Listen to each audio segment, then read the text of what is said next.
ले जाने के लिए शमशान नहीं मिलता था। गांव के अंदर हलने के लिए हम लोग के पास मेड़ जितना पतला रास्ता रहता था। बहन जी ने पहली बार सरकार बनते ही सरकारी तौर पे रास्ता निकाला, सबकी जमीन के बीच से चौड़ा चौड़ा आरसीसी रोड हम लोगों के दरवाजे तक सरकारी तौर पे पहुंचा दिया। ये काम किए हैं बहन जी। आज फर्राटेदार इसी पे सड़क पे मोटरसाइकिल लाई के दौड़े ने लड़का और मुंह उठाए के कह देने अरे बहन जी तो वरे नहीं करती, बहन जी तो कुछ ना कहे। वही बहन जी ने हम हरवाही करते थे बच्चों। हमारे माँ बाप के पास खेती नहीं थी, वो दूसरे की जमीन पे हरवाही करते थे, खेत जोतते थे, काम करते थे। बदले में उनको इतना अनाज मिलता था जिससे केवल उनका पेट भर सके, भर पेट नहीं, केवल पेट थोड़ा सा भर सके, यानी एक टाइम का भोजन मिल सके। खाली इतना अनाज दिया जाता था, भर पेट भोजन भी हम लोगों को नहीं मिलता था। लेकिन धन्य है बहन जी, धन्य है बहन जी कि जिन्होंने 1 बीघा से लेकर के 10 बीघा तक का जमीन हम लोगों को पट्टे पर दे करके हमको जमीन का मालिक बनाया। बहन जी ने कहा तुम्हारा अपना खेत होगा, तुमको दूसरे के खेत पे हरवाही करने की जरूरत नहीं होगी। बहुत सारे काम किए बहन जी, अभी गिनवाऊंगी तो पूरी रात बीत जाएगी, लेकिन गिना नहीं पाऊंगी, इतना काम किया। लेकिन मोट मोट बतियाए के जाए बहन जी। आज अस्पताल जाती हो, प्राइवेट अस्पताल में कौनो चीर फाड़ होए, जमीन गिरवी रख जा रही है, मकान गिरवी रख जा रहा, प्राइवेट अस्पताल इतना पैसा ले रहे हैं। बहन जी की सरकार में 1 रुपए का पर्चा कटता था। 1 रुपए के पर्चे पे आपका भर्ती, आपका ऑपरेशन, आपका दवाई सब फ्री में होता। सोचिए, सरकारी अस्पताल में बड़े बड़े क्वालिफाइड डॉक्टर होते हैं, वो 8 बजे आपको पीएचसी सीएचसी के अंदर मिलते थे। पीएचसी सीएचसी में अल्ट्रासाउंड से लेकर के तमाम मशीनें जो आई हैं वो सब माननीय बहन जी की देन। अस्पताल में, सरकारी अस्पताल में सारे तरीके के ऑपरेशन की व्यवस्था थी।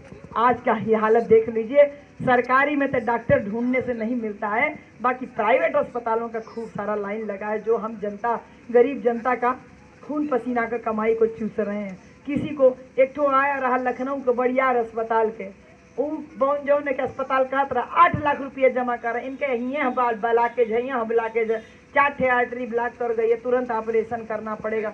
अब उनके पास खाली 2 लाख रुपया का व्यवस्था था, वो 2 लाख रुपये कहें भैया ले लो, कहें नहीं 8 लाख रुपया से कम नहीं होगा, 8 लाख रुपया जमा कीजिए तो तुरंत पेशेंट का ऑपरेशन हो जाएगा। वो कहने लगा भैया हमारे पास पैसा नहीं, हमारा मरीज डिस्चार्ज कर दीजिए। वो मरीज को भी नहीं छोड़ रहे अस्पताल से, बड़ा रिक्वेस्ट करने पे, बड़ा पुलिस को बुलाने पे जाके मरीज उन्होंने छोड़ा। उस मरीज को लेके वो लोग एक ठो पीएचसी सरकारी अस्पताल पे ले करके गए, 228 रुपया का दवा डॉक्टर लिखा। वो मरीज एकदम खुश होके चला गया, डॉक्टर ने बताया कि कुछ नहीं, थोड़ा सा गैस है, गैस उसका दवा दे दिया, एक ठो सुई लगाया, एकदम टनाटन। बाकी सारा रिपोर्ट, अपना जो रिपोर्ट ईसीजी कराया था वो सब रिपोर्ट भी लेके गया, कह रहा है आपका सारा रिपोर्ट नॉर्मल है। तनी सोचा बहन जी, मन ही बीमारो ना रहा, 8 लाख रुपयों लग जात और शरीर में भी चीरफाड़ हो जाता। माननीय बहन जी के शासनकाल में इस तरीके की कोई घटना घटने नहीं पाए। बहुत नामी अस्पताल, अभी नाम ले लूंगी तो बड़ा ज़्यादा दिक्कत हो जाएगा, सारे लोग वहीं भगते हैं कि सब चलो वहीं, लुलू माल के पास में है, सब चलो वहीं चलते। तो बहन जी, सरकारी अस्पताल में सारी सुविधा मिलती थी। 100 नंबर पुलिस, 108 नंबर एम्बुलेंस जो दौड़ के आती है ना गाँव में, ये माननीय बहन जी का देन है। बहन जी ने जो और बड़ा काम किया वो था कि पहली बार की सरकार में ही हमारे तमाम भाइयों को सफाई कर्मचारी के रूप में 1,08,000 सरकारी नौकरी दिया गया सफाई कर्मचारी का। और वो कर योग्यता रखी रही कि जो नाले में कूद जाएगा, हिम्मत कर लेगा, वो नौकरी पा जाएगा। अभी सुबह वाली मीटिंग में एक तो भैया मिले थे, महेंद्र आर्ट या कुछ करके नाम था उनका, है प्रेमचंद आर्ट, हाथी बनाने में बड़ा एक्सपर्ट थे।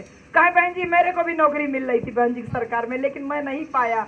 हमने कहा बहन जी ने योग्यता रखी थी, जो नाले में उतर जाएगा उसको सफाई कर्मचारी का नौकरी मिल गया। कहा बहन जी हम से कहल गए कि नहीं उन नालों हम कूद जा, हम कहनी अरे जा जाए तो हमारे बहन जी के शासन में हम नाला में कूद के नौकरी ना पाई, कहीं हम ठोकर मार देनी, देखा आज तक ले नौकरी ना पौनी। आज जे नारा में कूदे गए सरकारी नौकरी पाए के आज 50-60 हज़ार रुपये महीना तनख्वाह उठावत।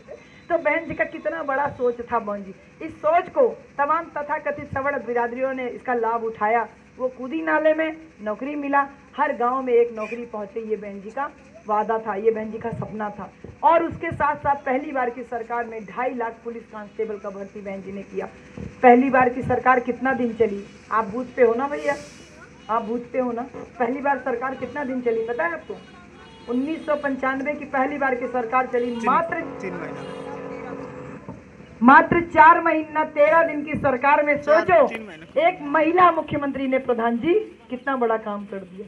1,08,000 सफाई कर्मचारी, 2.5 लाख पुलिस का भर्ती, सबको शिक्षा फ्री, सबको दवाई फ्री, अपराध मुक्त। उत्तर प्रदेश कितना ताबड़तोड़ काम किया, अभी और बताएंगे। तो दरवाजे दरवाजे आरसीसी रोड से लेकर के तमाम काम जो वो पहली बार की सरकार में। और बहन जी हेलीकॉप्टर कभी भी किसी भी गांव में रात में उतर जाता था निरीक्षण करने के लिए कि सड़क टाइम से बनी है कि नहीं, मेरे द्वारा काम सही से हो रहा है कि नहीं हो रहा है। तो ऐसा शासन बहन जी ने चलाया और फिर सरकार गिर गई। 4 महीना 13 दिन के बाद दूसरी सरकार बनती है 6 महीना के लिए, तीसरी बार सरकार बनती है 1.5 साल के लिए 18 महीना के लिए, 3 बार सरकार संगठन की बनती है जो क्या बोलते समर्थन लेकर के, लेकिन चौथी बार जो सरकार बनती है वो पूरे 5 साल के लिए बनती है। हमारी बहन जी पूर्ण बहुमत से चौथी बार मुख्यमंत्री बनती हैं 2000